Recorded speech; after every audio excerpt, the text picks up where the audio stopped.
Kuneho, Luni, ang siraulong kaliwa ay umatake na naman. Hindi sila matututo at hindi tayo atras. Naalala mo ba ang babaeng ito? Naalala mo ba ang Amerikanong makabayang bayani na si Dasha Kilpatrick? Sinasabi na sumasamba ka sa isang teroristang warlord, isang pedophile, at ang Islam ay isang teroristang organisasyon. Oo, kasi hindi ka edukado. Hindi ito relihiyon. Edukado ako tungkol sa paksa nito. Kaya patuloy silang gumagamit ng maduming taktika. Siya ang babaeng umatake sa kanya. Hindi natin alam kung anong sinabi niya kay Dasha bago ko na ng video. O baka matagal na siyang nagvi-video at sinasadya siyang galitin. Hindi natin alam ang nangyari. Pero wala na akong pakialam. Kahit di siya inudyukan, may karapatan tayong magpahayag ng opinyon. Nasa tama tayo. Sige, malimang api ng ordinaryong tao. Pero alam mo kung anong mas mali? Ano ang mas masama? Hahabulin ng mga tao. Sisirain ang kabuhayan, tapos magyayabang na parang panalo. Yan ang matagal nang ginagawa ng kaliwa. Ngayon, hayaan mong sabihin ko sa'yo, hindi na ito 2015 kanselado na ang cancel culture. Salamat sa inyong lahat mga makabayan sa mundo sa malaking tulong. Alam kong magpapatuloy pa ito. May nauna na sa akin dahil matagal ko na rin gustong gawin ito. Si Tom Hennessy ay konserbatibong aktivista na gumawa ng Give, Send, Go, hindi GoFundMe, dahil ang GoFundMe ay woke na crowdfunding platform. Marami na silang kinansila ang mga fundraiser na ginawa para sa mga konserbatibo o para sa mga konserbatibong layunin. Kinakansela nila ang mga ito. Sumusuko sila sa presyo ng woke na kaliwa at kinakansela rin nila ang mga iyon. Hindi na natin sila kailangan, kaya kinansela na natin ang cancel culture at binabago ang kultura. Kaya si Dasha ay halos may dagdag na $1 4 milyong. Binigyan siya ng sako ng doktor. Biglang nawala ng trabaho ang kawawang babae sa magdamag. Ganyan nila kinukansel at sinisira ang kabuhayan ng napakaraming tao sa paglipas ng mga taon. Pero hindi na mga kaibigan, dahil lumalaban na tayo ngayon.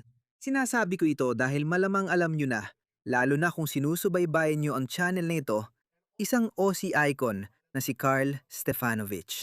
Hindi ko alam kung may iba pa akong kilalang Australian TV celebrity na mas matagal na nagsiservisyo kaysa kay Carl Stefanovic. Siguro si David Koch. Sa palagay ko, mahigit 20 taon na siyang nasa telebisyon. Back Newt.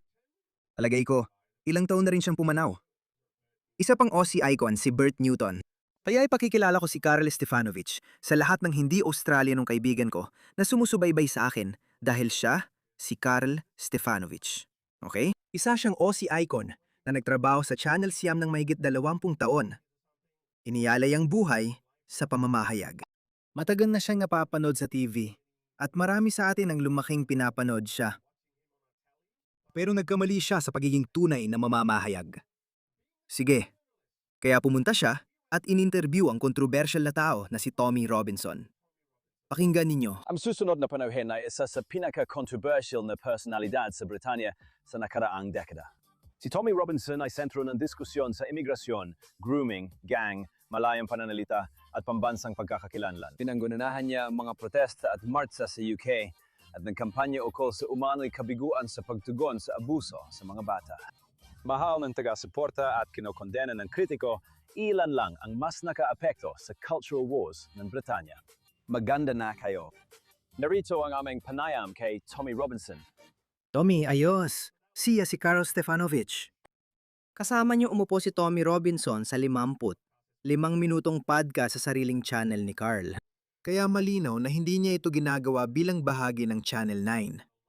Pero pagkagawa niya nito, gaya ng inaasahan, nagwala ang mga woke na kaliwa. Talagang nagwala sila. Kawawa si Carl, binura pa niya ang interview niya kay Tommy Robinson. Bibigyan ko kayo ng highlight ng sinabi ni Tommy sa podcast na yon. Wala namang kakaiba.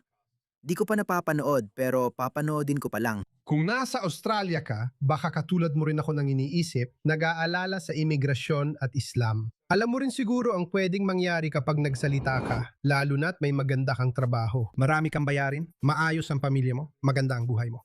Ganyan din ako dati, nung 2009, may 7 akong ari-arian nun, at maganda ang pamilya ko. Libo-libong tao gaya ni Tommy Robinson ang natakot, natahimik, nawala sa plataporma at nawala ng trabaho. Mula 2017 hanggang 2024, parang hindi ako umiiral, binura nila ako sa lahat. Kaya tulian siyang na-cancel. Oo, at yan ang sinusubukan nila. Yan ang ginagawa nila sa napakaraming aktivista. Kahit sino na nagsasabi ng totoo, kinaka-cancel nila. Kapag hindi siya sumunod sa opisyal na linya, agad siyang tinatanggal. Kaya ginigising ko ang mga kapwa kong Aussie. Huwag ninyong hayang sirain ng Islam ang Australia. Dahil nakita ko na ang nangyari sa Britain at Europe. Si Carl, gaya ng nakikita ninyo, ini-interview lang si Tommy at nasa gitna lang siya. Ginagawa lang niyang trabaho niya bilang mamamahayag. Yung mga woke na kaliwa, buong political establishment, media establishment, lahat sila nagwala kay Carl. At tingnan ninyo ito. Inasahang aalis si Carl Stefanovich sa Channel 9 matapos siyang tanggalin sa Today Show sa crisis meeting ng mga boss ng 9. Binurang panayam, epekto sa TV, at alok na trabaho ni Hanson.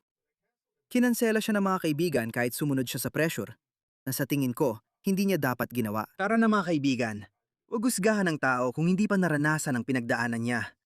Kaya si Carl, napilitang burahin ang panayam niya kay Tommy Robinson dahil sa pressure. At ngayon, kahit na ganon, inaasahan na siyang umalis sa Channel Siyam.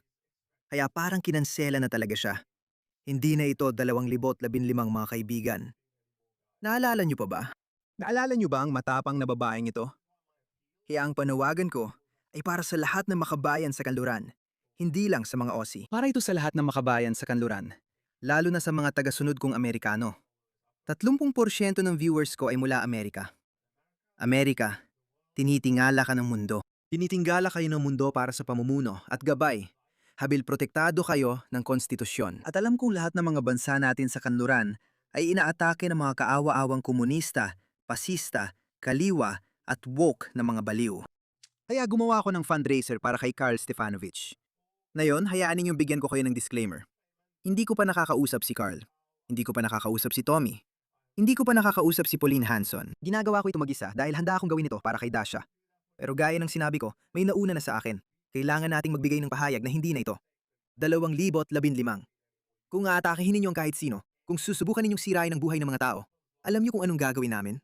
Gagawin pa nating mas mayaman sila. Ngayon, mayaman na si Carl. Gaya ng sinabi ko, isa siyang kilalang TV celebrity. Hindi ko sure kung tatanggapin niya ang pera. Nag-set up ako ng fundraiser para sa $100,000. Baka magpatuloy pa ito. Para sa British at American audience ko, mas mababa ang halaga ng Aussie dollar kaysa sa British pound o American dollar. Kaya, alam nyo, kung mabibigay kayo ng $100, baka maging $140 o $150 yon para sa amin. Pakiusap kung maaari, mag-donate kayo ng bukal sa loob. Ano mang malikom, hindi ako kukuha kahit piso. Sa tingin ko, charge ang gifts at gives and go ng 2%. Lahat ng parang iyon ay aalo kay Carl bilang kabutihang loob sa kanyang sakripisyo at ambag. At kung hindi niya tatanggapin, idodonate natin ito kay Pauline Hanson. Ilagay ko na yan dito. Ang lahat ng malilikom ay kay Carl Stefanovich mapupunta. Kung tatanggihan niya, kay Pauline Hanson ito ibibigay. Dahil para lang lalo silang mainis, dahil gusto ninyong i-cancel ang mga tao? Suwertehin kayo, i-cancel nyo kami. Pero hindi na ito 2015. Sabi ko nga, lalo kami ngayaman dahil nagkakaisa na kami. Hindi nyo na kami kayang i-cancel o sirain ang buhay namin. Tingnan mo ito. Isa kang traidor sa pamilya mo, Carl. Ang lolo mong si Dragic Stefanovich ay nakulong ng 4 na taon sa kampo ng Nazi sa Alemanya. Doon niya nakilala ang lola mo at nagkaanak sila ng tatay mong si Alex. Si Dragic, isang taong nawala sa sariling bayan, ay pumunta sa Australia kasama ang kanyang pamilya. Hindi ko maintindihan kung bakit iniisip ng mga woke at kaliwang baliw na pareho ang isang European refugee na pumupunta sa Australia, Britain o Amerika sa isang ISIS jihadist. Sino ang gusto magsagawa ng FGM? Pumatay sa anak na babae dahil nag-asawa ng hindi Muslim? O pumatay ng nag-blaspheme? O pugutan tayo ng ulo dahil hindi tayo Muslim? Paano naging pareho ang dalawa? Hindi lahat ng imigrante ay pareho. At saka mga pare, ito ay opisyal na talaga, na ibalita na ng Daily Mail. Bitiw na si Carl Stefanovich. Ayan na. Si Stefanovich, isang kontrobersyal na panauhin. Si Carl Stefanovich ay magbibitiw mula sa 9 matapos ang kontrobersyal na panayam kay Tommy Robinson at agad na alis sa network habang inilalantad ang detalye ng kanyang pag-alis. Kanselado na. Kaya, pakiusap, mag-donate po kayo. Lahat ng makabayan sa kanluran, hindi na tayo hinahati ng hangganan. Hindi lang ito para sa Australiano, Briton, Canadian, Kiwi o Amerikano. Para ito sa ating lahat. Pakinggan, si Pauline Hanson. Nagkomento na siya tungkol dito. Pakinggan ninyo. Sapat na yon, Carl Stefanovich. Mukhang tinanggal siya ng Channel 9, malamang dahil dun sa panayam kay Tommy Robinson. Hindi ko ganun ang gusto si Tommy Robinson. Sa palagay ko, napakawalang awa niya sa batang Syrian na estudyante. Ano masasabi mo kung tinanggal siya ng Channel 9 dahil dito? Wisit ka, Andrew Bolt. Natatakot ka ba? Bakit ka nagpapakabait? Baka makansela ka rin. O baka naman. O baka sinusubukan mo lang magmukhang neutral na. Alam mo yon? Yun na ba yon? Para dito. Walang perpekto, by the way. Kahit pa naging malupit si Tommy Robinson sa batang Syrian na yon, na sa tingin ko ay hindi naman. Mas matanda yung batang Syrian kaysa sa sinasabi niya. Pero pag dumarating ang mga migranteng ito, wala silang ID. Kaya kahit 18 na sila, sinasabi nilang 13 o 14 lang sila. Nilalagay sila sa mga paaralan kung saan mas matanda sila kaysa sa ibang mga bata at pagkatapos ay binubuli nila ang mga ito. Iyan ang sinabi ni Tommy Robinson. Walang paraan para mapatunayan na mali siya dahil walang opisyal na ID. Kaya di rin mapapatunayan ang edad niya. Sa tingin ko, napakabobo ng ginawa nila kasi nung bumaba ang ratings, sinabi kong ibalik si Carl at nang ibalik siya, tumaas ulit ang ratings. Wala talaga silang pangunawa. Sobrang lumihis na sila pakaliwa Channel 9. Malaking pagkakamali yan. Uy, alam mo ba Carl? Naghahanap ako ng tao sa opisina ko. Alam mo, gusto ko ng mga tagapayo sa opisina ko. Carl, mag-apply ka ng trabaho sa akin. Mag-enjoy tayo, bibigyan natin sila ng babala at ayusin natin ang bansa, kaibigan. Yun lang. Sa tingin ko, mahihirapan kang tumanggi sa alok na yan. Kasi ano ang mga Sige, tingnan mo, maaari mo na rin gawin. staff as advisors. Yeah. Bakit hindi mo subukan ang panayam kay Tommy Robinson? Tingnan mo, matanda na ako para matutong muli. Hindi na rin ako madaling utusan, alam mo yan. Kailangan ko pang sumama sa'yo sa pagtatanggol kay Ben Robert Smith at iba pa. Mas mabuti sigurong manatili na lang ako sa ginagawa ko dito. Sige, kay David Farley na lang ako kasi kakampi ko siya at sumusuporta sa pulisya ng One Nation. Ha, sige, ganito na lang. Pauline, napakabuti ng pagpunta mo rito at ibig kong sabihin, nagsimula na tayo sa ating pag-uusap. Kaya, Malinaw na ibinuhos ni Pauline ang suporta niya kay Carl Stefanovich at Tommy Robinson. At ganon din si Tommy kay Pauline. Dahil mga kaibigan, itong mga konserbatibong tinig, hindi tayo dapat magkawatak-watak dahil lang sa maliliit na pagkakaiba kung meron man. Sa tingin ko, hindi mahalaga ang mga pagkakaiba natin dahil ang laban natin ay laban para sa ating sibilisasyon.